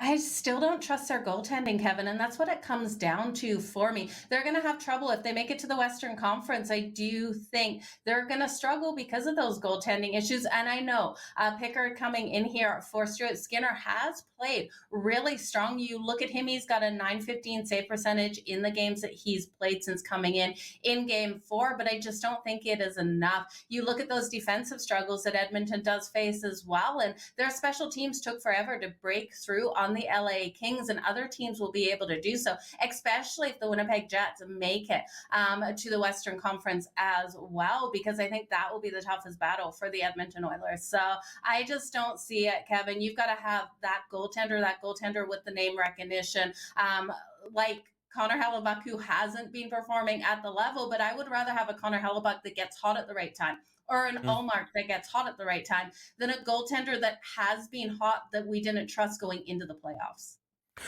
Last question, Joe, before we let you get out of here. Appreciate you making some time on this Thursday night. Washington, Carolina is set. It is very interesting to me to see the gap. The series price for Carolina is not wild, but the gap in Carolina's price or Florida's price to win the Cup and Washington's is massive to me. You're talking plus 390 Florida, plus 470 Carolina, more than double. Washington right now at 10-1. Do you see why the books view those teams so far apart right now? Yeah, that's really hard. Carolina is, with Frederick Anderson, still an unknown how healthy he is. And I do think the Washington Capitals are worth a shot here, especially with the inconsistencies of the Carolina Hurricanes on the road. I do understand, though, where the books are going with Washington. You've got two solid goaltenders with Washington, but you also have an older team that got past a young team in Montreal. Their challenge that they faced in that first round wasn't as hard as, Florida facing the Tampa Bay Lightning, the Carolina Hurricanes as well. So I look at it and I do think the books have it priced right, but I think the Washington Capitals, people are sleeping on them a little bit because I do like their goaltending. I do like their defense, and it would be phenomenal to see this team really rally. This team's rallied all season. We know how strong they've been. And yes, veteran players that could get tired out there, especially with the physicality they played at in the last round. But Kevin, I'm telling you, they have every ability, especially I think they get past Carolina. I'm taking them to win that series because Carolina can't play on the road. They absolutely struggle out there on the road, and getting past the New Jersey Devils, great. It was a Devils team that was down two defenders, also down Jack Hughes. That didn't impress me very much. They were able to close that one out. I'm really excited to watch the rest of this all play out there. Like we did this, I think, the other day. I'm not rooting against you, Joe. I love McDavid to advance. You're keeping a lot of the good stuff in this postseason. Ovi, McDavid, Vegas maybe, right? Florida, the champs. A lot of good stuff right now setting up for the NHL postseason. Joe, we appreciate it. Best of luck to you on the card tonight. Good luck, everyone. Let's make some money tonight. Absolutely so. All right, we'll be right back with you after a quick break. It is Game Time Decisions live with you on the 1st of May.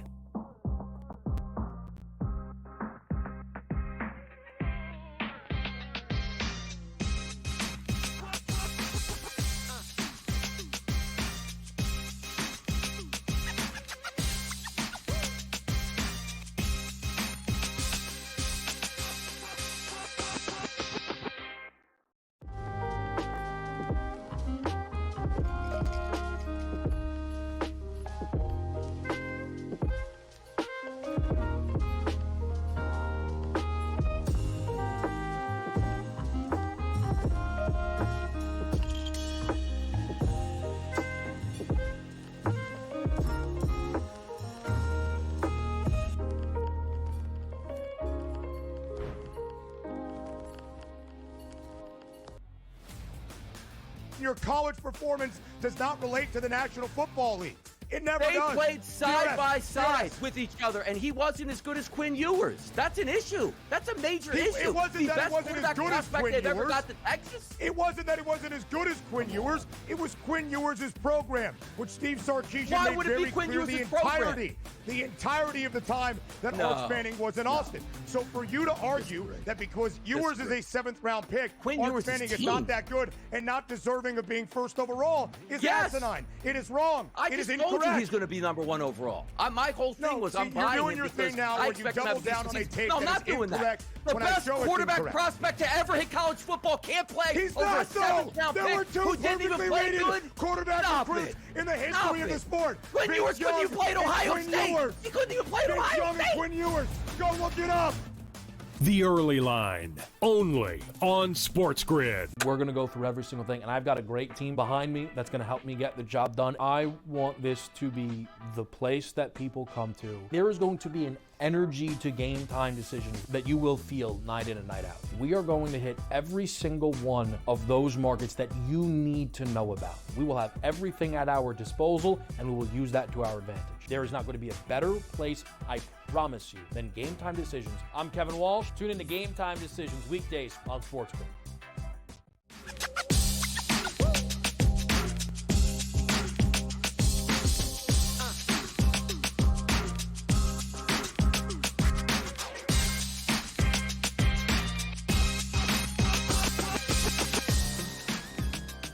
Game Time Decisions live here on this Thursday night. NHL card right now. First game live, still scoreless in Ottawa and Toronto. Major League Baseball board Nerfy comes in Phil's Nats, as well as Blue Jays, Red Sox. Just to quickly reset for you what I'm on tonight in the NBA. Pistons, Knicks. Give me Malik Beasley over 12.5 points. Favorite bet. Did play him for 4 made threes. I think that is a plus 172 straight number. Maybe toss a boost on it if you can. And I also did piece together, if you know, a little shot parlay, but if you're interested, Beasley, Cat over 4.5 made threes combined. Cunningham, Brunson over 55.5 points combined. Josh Hart over 14.5 rebounds, assists in that game. Late night, give me Harden for 3 made threes plus 110. So we talked a little bit about the Lakers. We're going to talk a little bit more about the Lakers, actually, on our show. Arash Markazi is going to join us here just to get his takeaway from the Lakers season ending, what potentially the offseason could look like in LA. I didn't talk much about Minnesota advancing. And look, the reality is it's because the Lakers losing is a bigger story than Minnesota advancing. If you don't like that, I get it, but that is where we presently are. With that said, though, Minnesota is set up now to make a very real run in that I think they will be favored over Golden State or Houston next round. Houston, obviously, the Rockets only would have been favored in the West if they played Memphis. That was the only pathway for that. But I do think Minnesota now will even be favored against the Golden State Warriors. Minnesota has home court advantage, and I think Minnesota will be given a big bump for beating the Lakers in 5 games. The current gap between Minnesota and Golden State in the Western Conference outright market, 5-1 Timberwolves, plus 750 Golden State. You'll see that tighten up a little bit if/when Golden State gets through the Houston Rockets. I started to, despite being someone who picked Houston pre-series, and that was a miss. I started to do some thinking around Minnesota Golden State and how that series is going to play out, because I would be very surprised if the Warriors do not win Game 5, or Game 6, rather, on their home floor, a 5-point favorite, a minus 215 on that money line. It would be interesting to see if they don't. Will there be, like, some responsibility put on the plate of Steph? I don't know, 30 points within the last 2 games. I don't know. Like, just, again, some of the tweets. I shouldn't focus on nonsensical tweets. I think Steph is in line to play fantastic, though, due to 2 straight bad games. Then, in him playing fantastic on Golden State's home floor, it would be surprising if they don't get through. You just start to work through some of the matchups for Minnesota Golden State, and I don't see any way when Minnesota's starting 5 is out there specifically, which is Conley, Ant, McDaniels, Randall, Gobert. I do not see any way the Warriors can survive against that 5 on the defensive side of the basketball without overhauling their starting lineup. And why I call it an overhaul, right, is swapping Buddy Hield for Moses Moody. It's positionally the same. Maybe responsibility-wise, it's not. I get that. But you're not changing the dynamic in a mind-bending way. I do not see how Golden State, going into the series against Minnesota, can survive unless they put one of either Kevon Looney or Quentin Post in their starting lineup. Because this is not a team loaded with great perimeter defenders. Their best bet to them, probably internally, is Jimmy Butler. Draymond Green, I guess, would be their second option. If you stick with the front court of Draymond, Jimmy, Steph, Pajemski, Hield, or Moody, Draymond's on Gobert, Jimmy's on Randall. Both are at monstrous size disadvantages, and you can't put either of them on Ant. You then are all of a sudden losing across the card, where if you just put size on Rudy, Lakers didn't, you're like, okay, we can survive. Draymond on Randall, you should like that internally. Jimmy on Ant, That's our best chance. Something to watch for post-Looney upticks if we see Minnesota and Golden State in round 2.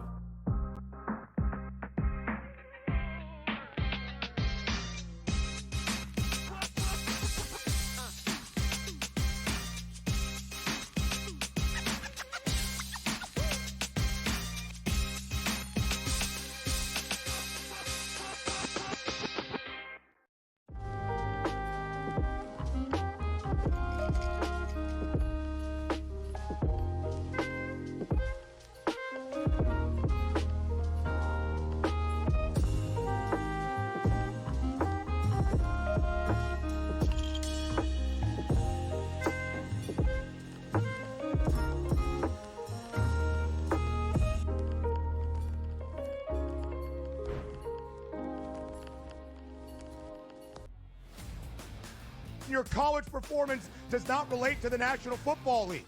It never They does. played side by side Yes. with each other, and he wasn't as good as Quinn Ewers. That's an issue. That's a major issue. It wasn't that he wasn't as good as Quinn they've ever Ewers. got to Texas. It wasn't that he wasn't as good as Quinn Ewers. It was Quinn Ewers' program, which Steve Sarkisian Why made would it be very Quinn clear Ewers' the entirety of the time that Arch Manning was in Austin. So for you to argue that because Ewers is a 7th-round pick, Arch Manning is not that good and not deserving of being first overall is asinine. It is wrong. It is I just told you incorrect. he's going to be number 1 overall. My whole thing was I'm buying you're doing him your because thing now I where you expect him to double have a down on a decent take season. No, I'm that not is doing that. incorrect The when I best show it's quarterback incorrect. prospect to ever hit college football can't play He's over a not, though. 7th-round There were pick two who didn't even perfectly play rated good. quarterback Stop recruits it. in the history Stop of it. the sport. Quinn Vince Ewers couldn't Young even play at and Ohio Quinn State. Ewers. He couldn't even play at Vince Ohio Young State. and Quinn Ewers. Go look it up. The Early Line, only on SportsGrid. We're going to go through every single thing, and I've got a great team behind me that's going to help me get the job done. I want this to be the place that people come to. There is going to be an energy to game time decisions that you will feel night in and night out. We are going to hit every single one of those markets that you need to know about. We will have everything at our disposal, and we will use that to our advantage. There is not going to be a better place, I promise you, than Game Time Decisions. I'm Kevin Walsh. Tune in to Game Time Decisions weekdays on SportsGrid.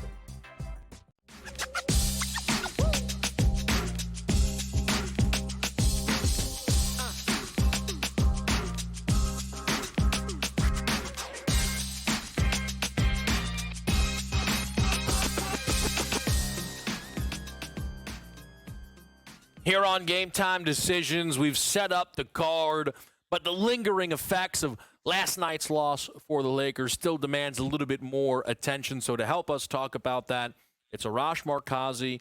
You can find him with that exact handle over on Twitter. Everything he's doing over at the Sporting Tribune as well. Arash, I appreciate you making some time here on this Thursday. And I want to just get right into the Lakers eliminated in 5 games and what that does mean for LeBron, what your sense maybe, not even 24 hours removed from the loss, but for every offseason now, what is next for LeBron is the lingering question for the Lakers. I don't think it's any different entering into this one. Yeah, I mean, there's no doubt in my mind anyway that he's going to come back. I mean, generally over the past few years now, he's said he's going to give it some thought. There's no way in my mind he doesn't have sort of a retirement tour. There's no way he doesn't do that whole Kobe, Kareem, like when he goes to New York for the last time, Cleveland for the last time, Miami. Like there's no way that he's going to retire in the summer with a press release. So he's going to come back. The question is, what is this team going to look like? When they made the Luka trade, the number one question was, where's the big man? Listen, they traded away the big man that they had. They make the deal for Mark Williams. They nix that because of the physical, but they were exposed for the number one problem we all thought that they had. Now, we thought that they could overcome it with Luka and LeBron, but that is the number one goal or the number one priority this offseason. Get a big man. But I really do believe this core group will be back. And I think for the Lakers, if you're going to have Luka and LeBron, there's going to be optimism about what that can be. I think, though, for just about anybody on this roster, they probably feel, I didn't have my best within this series. and that starts at the top with J.J. Redick. He made a first-ever decision to play 5 guys for an entire half. It backfired on him massively, and you can almost see, Arash, and you were probably in those pressers, but he seemed very sensitive on the subject. How do you kind of, handle everything that J.J. Redick put forward in his first try at it in the postseason in this 5-game loss? Yeah, I mean, not only did the gamble not pay off in Game 4, I think the lingering effects of if you're Gabe Vincent, if you're Jared Vanderbilt, certainly if you're Jackson Hayes, the coach not having confidence to play you even 2 minutes in the third quarter, like that sticks with you. And then Jackson Hayes doesn't even play in Game 5. So yeah, listen, I mean, he was asked about it pre-game. I posted it on social media, but basically, he was asked if he's going to lean more on his assistants when it comes to these things, and he has been sensitive about being knocked as a first-year head coach, being a podcaster turned head coach. Listen, big picture, this was a good first season, regular season. I think he was exposed, and certainly he was out-coached in the postseason. But this is, from your point, from the top on down, like everyone has to improve. And like Luka knows what he has to do conditioning wise, and LeBron knows what he has to do, when Austin Reeves knows what he has to do, and Rob Pelinka, quite frankly, knows what he has to do in terms of getting the best big man that they can to help this team contend. Do you think, Arash, that, because what I think is very interesting, right? I think JJ had an awesome Coach of the Year level regular season. He didn't win it. He didn't deserve to win it, but he was great. As great as the regular season was, is as bad as the postseason was. But it's young. It's inexperienced. Okay, we can work on that, right? LeBron, it's a matter of how long he's going to be here, but the Lakers will be happy to have him for however long he wants to play. Luka is now the star.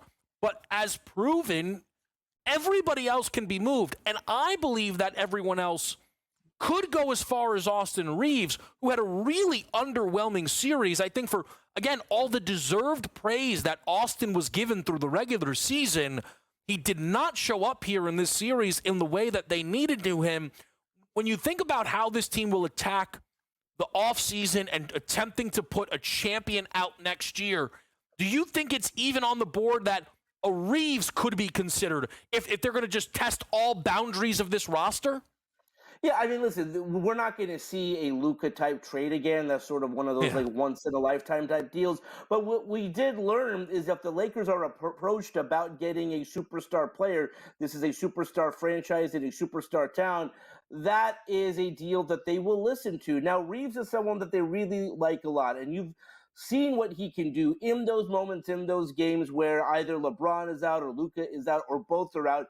He could be that guy. And again, a lot of people talk around the league, may be the best third guy in the league, obviously behind LeBron plus Luka. But yeah, listen, I mean, Reeves is not on the trading block. LeBron is not on the trading block. But if there's a conversation to be had about a superstar player, and again, like the Lakers are always going to be attached to whether it's Kevin Durant or if Giannis wants to leave or whatever. Those deals don't happen too often, as you know, Kevin. But yeah, listen, the Lakers will be the first to pick up a phone call and figure out a way for that to happen. They do, by the way, have these pieces. Because the Mavs were so bad with that trade, the Lakers were left with multiple first, pick swaps, things like that. So they do have the ability to make a trade. And that is why I think they're so fascinating. And I'm not attempting to – it's my question around Reeves, not that you read it this way, but it's not – he's terrible, get rid of him. It's if your goal next year is win a championship, everyone outside of LeBron and Luka, I would think then would be on the board. And I think it's very interesting because right now, Arash, I wonder if you feel the same way. We could be in for one of those crazy NBA off seasons. The Durant stuff seems inevitable. Giannis is feeling a little inevitable. Heck, there's people wondering, and I know they have a chance to close out tonight, but with the weirdness of how Denver closed the regular season, what does Nikola Jokic's future look like with the Nuggets? Yeah, and again, it is an attractive market. It has always been because it's Los Angeles and it's the Lakers. But now it's Luka at 26 years old. It's LeBron at the end of his career. And again, for the first time, Kevin, the reason that the way that this season came to a close is not as tough to swallow because the Lakers have a 26-year-old Luka Doncic.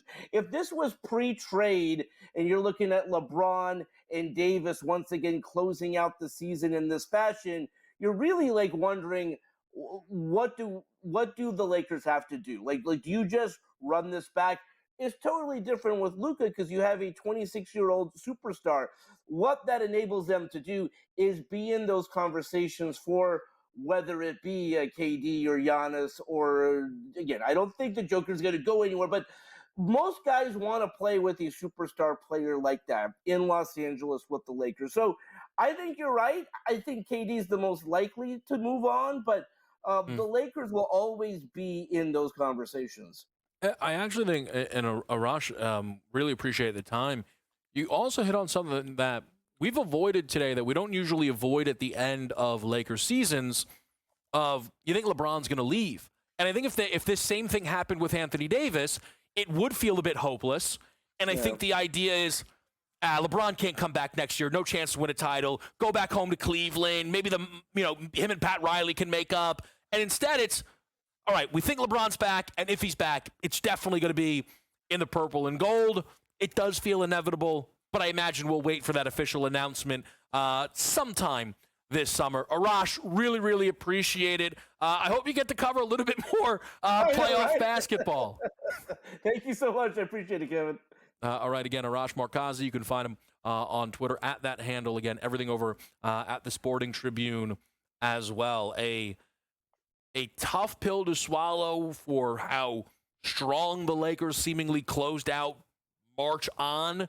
But a bright future, as Arash pointed out, with Luka Doncic still as the centerpiece for that team. We'll get the Consig in the mix next, right here on SportsGrid.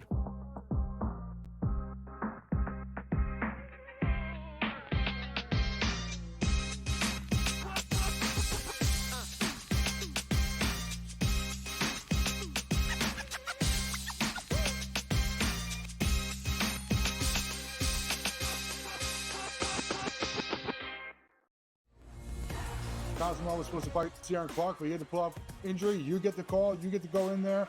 What was it like for you when you got that call, jumping in there and be part of this bantamweight tournament on short notice? Terrifying, man. 2 weeks notice against a stud, but I've been preparing my whole life for it, and I couldn't say no to the opportunity, and saw what happened. I came in there and kind of shocked the world. Not kind of, I did. Only on SportsGrid.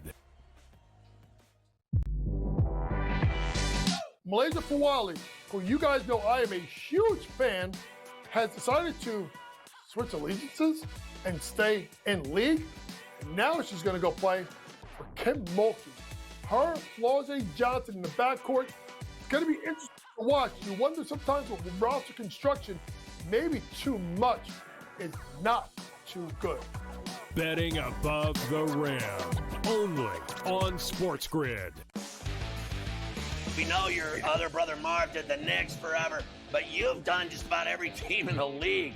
You did Ames. You did Dr. J. James. But after 45 years in this crazy business, people kept telling me, you got to write a book. So I did, and here it is. Pharrell, Coast to Coast, only on SportsGrid. Two guys that can do it all. Too much electricity this morning. This is a good time. We're having a lot of fun. I had to do a triple take. Ka-ching! Why? Because of parity. I didn't mean to offend. Yeah, it's not going to happen. Load management is a dirty word. Let him rip. You know what? Circumstances provide the results. What? How do you do this once? Oh, Donnie, you got such a good show there. A network that is booming. The Early Line, only on SportsGrid.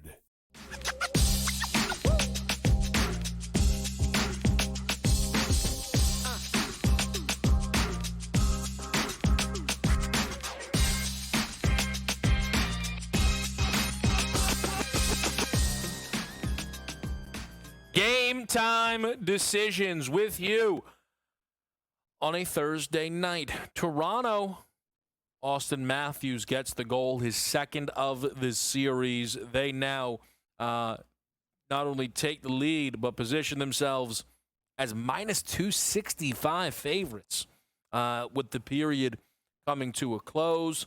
4.5 is the FanDuel listed total at minus 196. We are also underway in Minnesota, Vegas, a 4-leg NHL parlay where I'm going over 1.5 for both road teams to start off tonight's slate, Toronto and Vegas. Good start there for Toronto. Knicks force a Pistons timeout off of an OG Anunoby 3. I believe the first made 3 of this basketball game. A 12-8 lead right now for New York. Clippers Nuggets is going to be coming up here in just a little bit. With Dave Sharapan right around the corner, I want to just start a little question for the people. And it's a question I'm going to present to Dave, and I want the people at home to just think about this themselves. It is a very busy time of year. NHL playoffs, NBA playoffs, right? We have the NFL draft. So occasionally, baseball can get lost in the shuffle.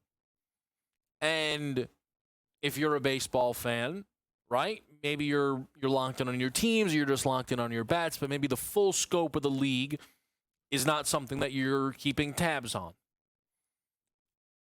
Aaron Judge, though, heading into May, has put forward a first month plus of baseball that commands massive, massive headlines. I'm not going to sit here and tell you that Aaron Judge is undercovered. I understand he's on the New York Yankees. I do think that if his exact season was being had by Ohtani, it would be discussed more, but that's fine. Ohtani is a bigger star, so it's okay. Aaron Judge, at the moment, has a league-wide triple crown.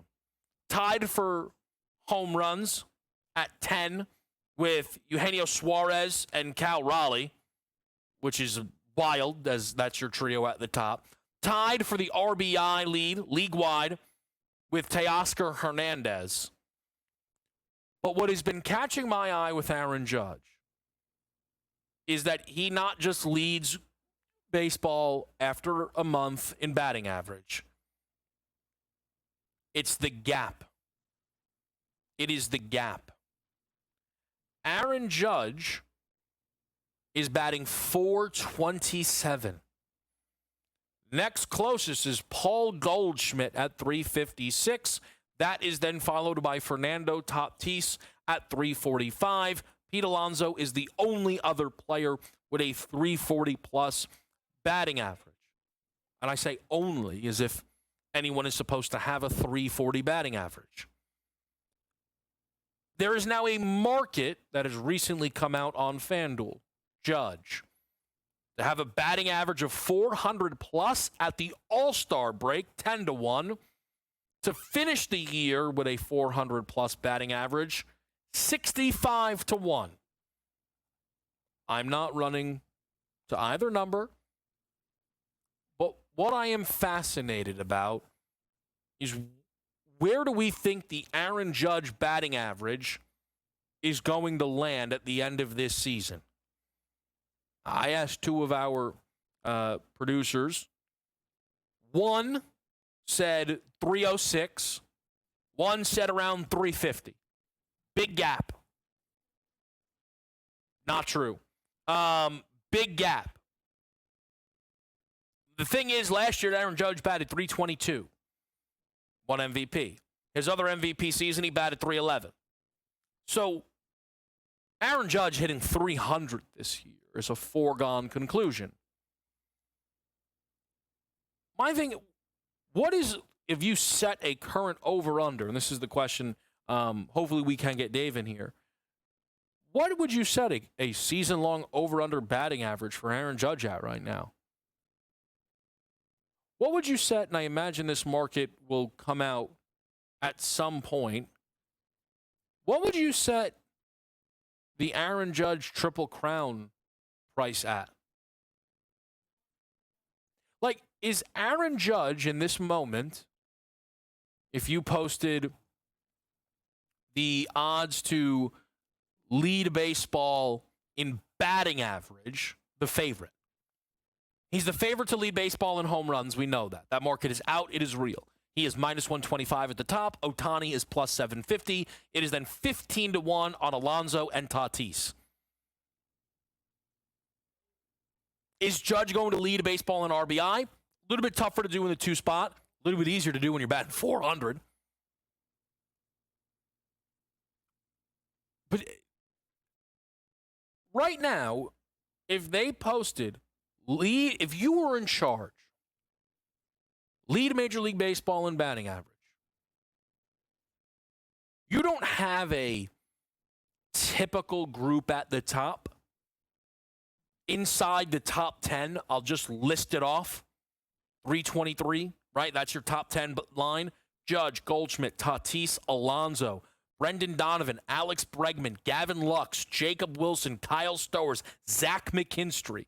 Now at 322, Stephen Kwan, Bobby Witt. All right, that's a little bit more expected. They are 100 batting points off of Aaron Judge right now. It will require those guys to heat up and Judge to slow down quite considerably for those to be ships passing in the night. And even if you think it's going to happen right now, what would you need to make that bet price-wise? Are you telling me that Stephen Kwan or Bobby Witt would presently be the favorite to lead baseball in batting average? I don't think they would. It's inevitable. We are going to get the Aaron Judge Triple Crown price. I'm interested. Vegas, by the way, on the board, an early goal against Minnesota. They are now a minus 340 favorite against the Wild to close that series out. We'll do some best bets for you as we get out of here after this quick commercial break.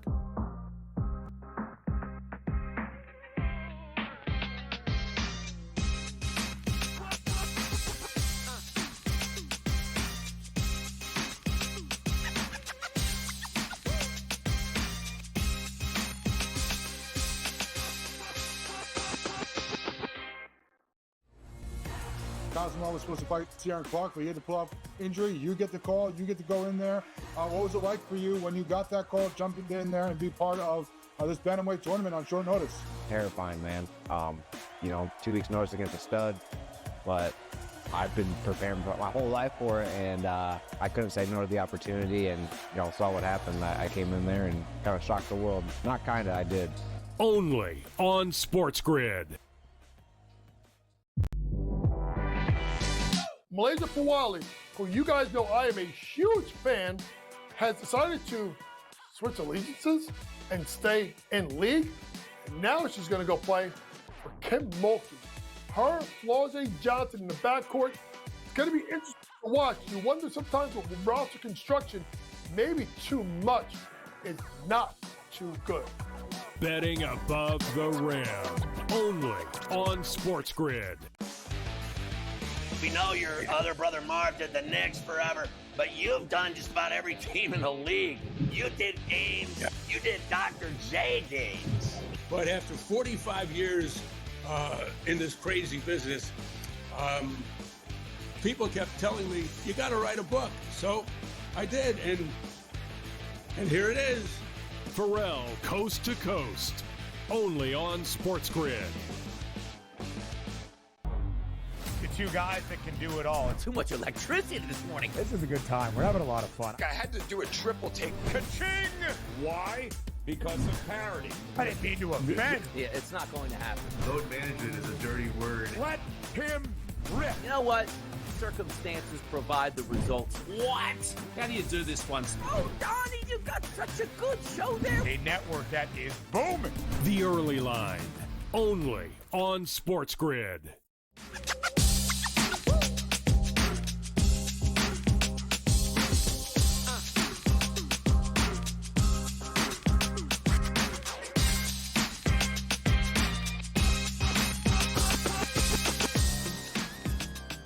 All right, big lead early for the Knicks, 28-15. The in-game live crew will be all over that one. We're still scoreless in Toronto, Boston. We do see the first run come across the dish in the bottom of the fifth for the Philadelphia Phillies on an Alec Bohm RBI base knock. Late night baseball, it's L.A., Detroit, then San Francisco, Colorado. The crew actually with action in both games going to some starting pitchers. Casino Chris is going to rip the Casey Mize over 4.5 strikeout prop against the LA Angels. And our guy Yarnell goes over the 6.5 for Justin Verlander on the strikeout prop. Harden tonight plus 110 is how I'm going to attack this Clipper game, with the Nuggets having the opportunity to ice this series. And the 131 points that the Clippers scored in that game is quite incredible, considering all of the other games in this series were being played as if they were all Game 7s. Slow, controlled, low scoring. This series in game number 1 began with a total of 224.5. We tonight have a 213, which is up considerably from your game 5 209.5. You could absolutely zag and play an under, but it has been a tough series for me to pin down total-wise after just kind of throwing my hands in the air with how low scoring things had been. I anticipate the Clippers winning this game. They are rightfully booked as favorites. I predicted Denver to win this series in 7. I will tell you, there is an aspect, though, of the Game 5 Jamal Murray performance that worries me a little for Denver in a 7th game. I felt that Jamal Murray would be bankable in Game 7. I am not telling you that Jamal Murray is incapable of great games in a single postseason series. It's just he was so great in game number 5. If Jamal Murray had that game in Game 7, they are absolutely, to me, winning that game. It'll be a lot harder for him to replicate anything near that within a Game 7. I just still think either way, whichever one of these teams gets through will be up against it as it pertains to a series with Oklahoma City. Quick NBA note, by the way, before we get out of here. We'll be live on BATR this weekend. Shams Charania today on the Pat McAfee show tossed out everyone around the league is expecting trades out of Boston in the offseason. It's tough to tell what portion of that is Boston doesn't like the roster, that if the favorites to win the East, hardly behind OKC, defending champion roster, and what portion of that is, this team is in like the 100th apron and they need to cut some money. It is far more likely option 2. That, though, makes things a little bit difficult on the current roster, because it would then tell you that no matter what you do this year, maybe even winning the title more so, you will be moved on from by this team as they look to save money elsewhere, and it could possibly mess with some vibes. It also might be the Celtics brass, if this is, and maybe these sources are people outside of Boston and they're reading the Celtics situation a little bit wrong or incorrectly, but it maybe shows that the Celtics look at their current group and feel that there is a lack of sustainability within that team. And I've talked about that being why I do not trust Boston as much as the market does. Why I do not think that Boston would beat Cleveland in a conference finals if they met, and why I still am not telling you that I'm betting Boston to even make the conference finals where I fully expect the Cleveland Cavaliers to be.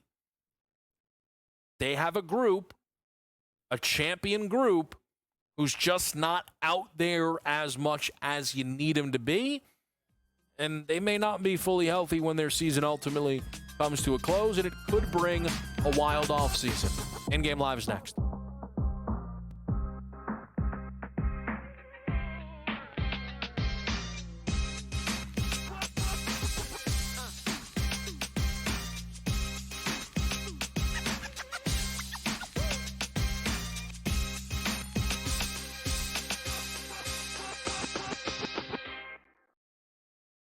Is so crazy that you get both ends of that spectrum and the narrative trying to be correct in doing so and to make a statement for engagement. You're wrong, you've been wrong, and deal with the reality of the situation. All of the people that analyze the draft, Mach 1 in the first round, and even could he go to the Giants